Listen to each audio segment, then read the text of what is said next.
out in the parking lot, welcome here this morning.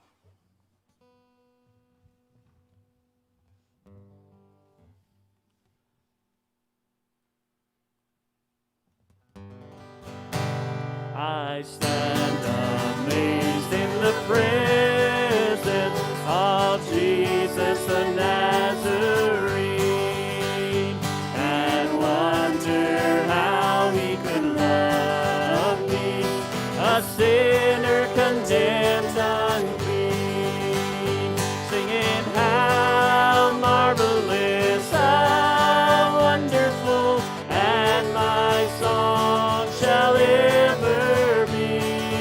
How marvelous, how wonderful is my Savior's love for me.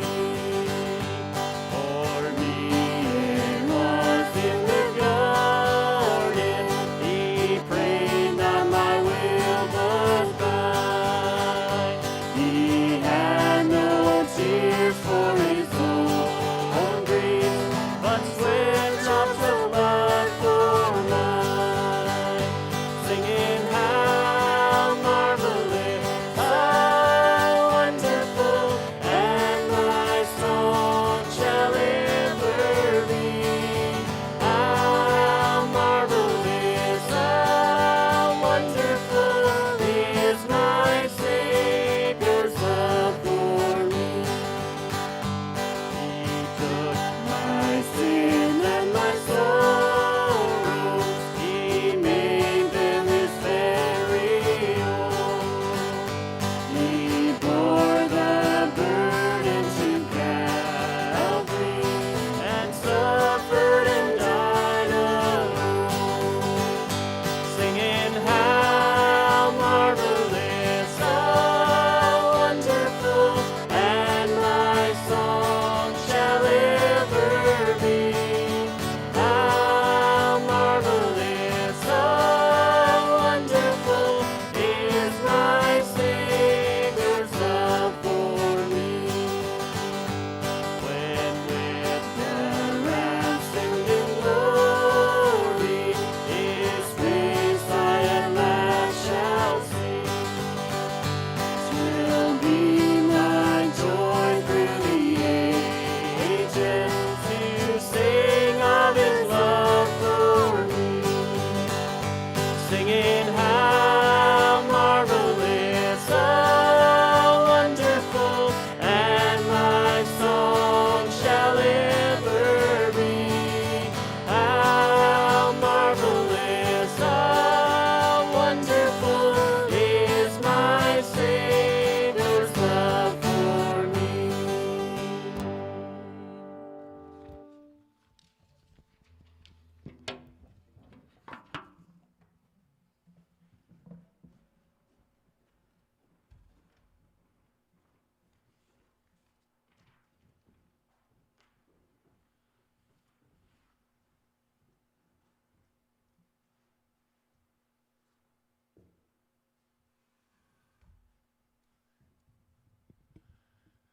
Good morning. We're coming to you from Huddle Evangelical Church through radio this morning. We are happy that you are out there joining us. We can't see you, but we know you're there, and God knows you're there, and we know that God has a word for you this morning, which will be spoken by Pastor Don. Thank you so much for coming. I will start with some announcements we have in our bulletins. You should have received one by email. And just go over a few things here. Let me start with, we have an announcement to all owners of VCR and cassette players. If you have a player, the church has a bunch of cassettes and VHS here that are for the taking, and we ask that you kindly give a donation, which will be used for other stuff in the library for the future. There's a VHS. Donations are on VHS shelf, should you feel that you are taking a worthy donation. All right, we have membership, baptism, membership/baptism classes coming up. If anyone would like to take part of that, you could call 841-6105. And update transition plan. Don, our pastor, said last Sunday is May 30th, taking holiday time for June, which he has coming after all these years of serving us here. Board training was to be done Sunday school, but COVID restrictions that the board has gone through, it will be covered at a high level June 20th service. Also, at this time we'll go to prayer, things we need to pray for. Start with the Efree Church of the Week, Eaglesham Community Church. Then we have our here across the highway from us, our youth team, our governments, our premiers, our missionaries, and so on. So why don't you bow with me as I lead us in prayer. My Lord and my God, in the name of Jesus, your beloved Son, we bow our heads to glorify you. Lord, let me start by giving you thanks for answering so many of our prayers in your timing. As we wait for your answer, it seems so long, Lord, but wow, I am in recovery stage from COVID, which at a few days I did not think I would live through it. But you had other plans, and only you know exactly what those plans are. I am just listening for your whispers so that I will take the steps that you want me to take. Lord, thank you for the air that we breathe. We never realize how much we need it, how we have to have air to live on until it's not there. So now, Lord, from now on, we just want to focus on worshiping you and giving you glory for every.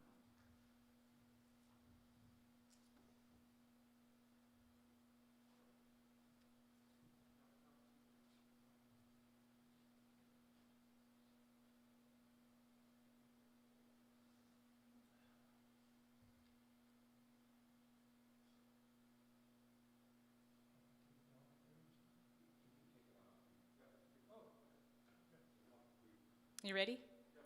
Okay, this morning I have a story for the children. It's called Larry Learns Chess. And I don't know how many of you kids out there have learned to play chess, but I know I have some grandsons that are learning to play it, and so our story is about chess. And it's written by Esther Ebby Glass. Larry Miller pushed his stubby pencil across his paper with a weary hand as he wrote the word amount, A-M-O-U-N-T, beside the number 100. With a long drawn sigh, he folded his paper almost straight and put it in his spelling book. It's easier with one M, but I was sure it had two, he said. So I had to write it 100 times for Miss Park. She let me do it tonight instead of at recess because she knew I wanted to play chess with Jeffrey. Jeffrey? Helen, Larry's older sister, asked. I can't remember any Jeffrey in your class. He just came lately. He's staying with his grandfather while his folks are in Europe. Well, Helen looked at her brother with interest. Who's his grandfather? Judge Grafton. I like Jeffrey. He's teaching me to play chess. Maybe you or George could play some with me so I would learn faster. George Miller had been given a chessboard and chessmen for Christmas the year before, and for months he and Helen and Ronald had spent their free time playing the game. Some pretty sharp arguments had arisen about which two should play since chess is a game for two. Then their interest in the game had waned, and no one had even suggested chess for months. I'm sorry, Larry, Helen said, but I have to practice for the piano recital next week. Ask George. George had his nose in his science book and he didn't even hear that they were talking. Ronald's playing basketball, Mother said. You know, I used to play chess. I'll play with you, Larry. I'll get the board for you, Helen said. But Larry, how did you get to be so friendly with Judge Grafton's grandson? I think he might be a little on the stuck-up side. The Graftons never mix much with the local people. Jeff isn't one bit stuck up, Larry said indignantly. He can spell awful good, though. He'd never put 2 M's in a mount like I did. And he knows lots of good stories because he reads lots of books. What kind of stories? Mrs. Miller asked as they settled down to play. All kinds. Like when I was moving my bishop on the board and he told me about the bishop's candlesticks. Do you know that story, Mother? Yes, I know it. It's a lovely story. Jeff can tell stories good, Larry said. And he's been to Mexico and sometimes he's going to Europe, but he never was on a regular farm. So someday he's coming to see my rabbits and the cows and calves and things. Larry stopped talking then and concentrated on his next move. His mother looked at his tousled head as he bent over the board and tried to understand why Larry should be the chosen friend of a boy who evidently possessed wealth and learning superior to most of his classmates. Larry was known for befriending the poor and downtrodden. Any outcast, man or beast, finds a friend in Larry, Helen had once said, watching Larry tenderly take a tin can off a poor puppy's tail. Maybe the boy is so stuck up no one else will play with him, Mrs. Miller decided to herself.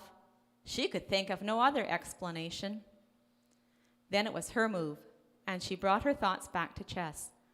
Larry had learned enough about the game, she soon found, to give her a good battle. She forgot all about Jeffrey as she tried to counter Larry's moves. He easily won the game. I'm sorry, Mom, he said. But I'm not, she answered. I'm pleased you've become so good at chess. I think you could even take on George. He'd be a better person for you to play against because he'd give you some real competition. George closed his book and looked surprised to see his mother and Larry playing chess. When George opened a book that interested him, he might just as well have crawled between its covers. Now he came back to his immediate surroundings and settled down to sharpen Larry's chess game, as he put it. Larry talked about Jeffrey almost every day. Jeffrey knew so much history, he said one evening, that Miss Park hoped some of it would rub off on Larry.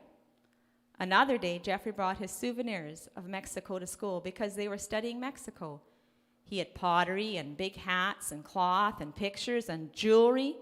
So much stuff that Miss Park said all he still needed was a burro. Larry laughed when he told this. That would have been worse than the time we had a pet day.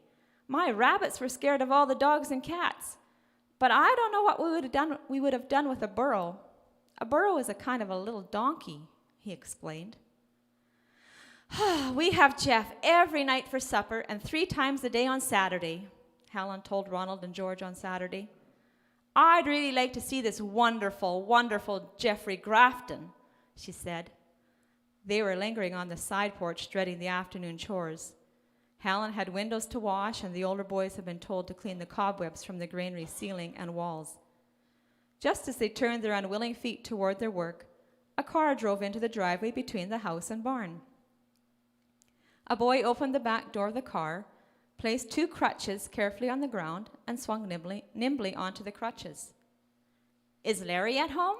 He asked, a pleasant smile lighting his dark, handsome face. Larry himself answered the question, appearing as if by instinct from his rabbit pens. Jeffrey, you did come to see me. George, Ron, Helen, this is Jeffrey. There was pleasure and pride in his voice as he introduced his friend. No one mentioned the crutches, although Jeffrey stayed all afternoon. He swung along with Larry, getting acquainted with the rabbits and Omega the dog, exploring the barn with its dark entries and stables and haymows, laughing with delight at the little white pigs with their pink noses and curly tails. Then he followed Larry back to the house, and they settled down to play chess. Mrs. Miller and Helen brought them cookies and milk and left them to share their game and their food and their laughter. There was a great shout when Larry won the game. "He's nice," they said when Jeffrey had gone. "Why didn't you ever tell us that he was lame?" "'Cause you'd have pitied him. He hates to be pitied. He never went to school with kids before he came to his grandpa's because he hated to be pitied all the time." "Don't you pity him?" "Not since he told me. I don't open gates for him or try to help him all the time.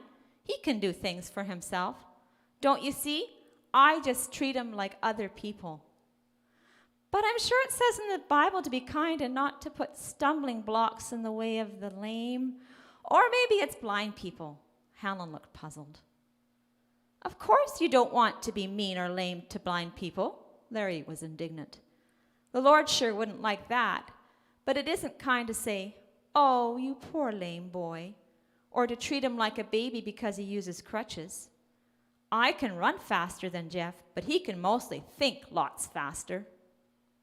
Mother's eyes twinkled. "You wouldn't like to have anyone say, 'You poor dear Larry, how pitiful that you can't spell.'"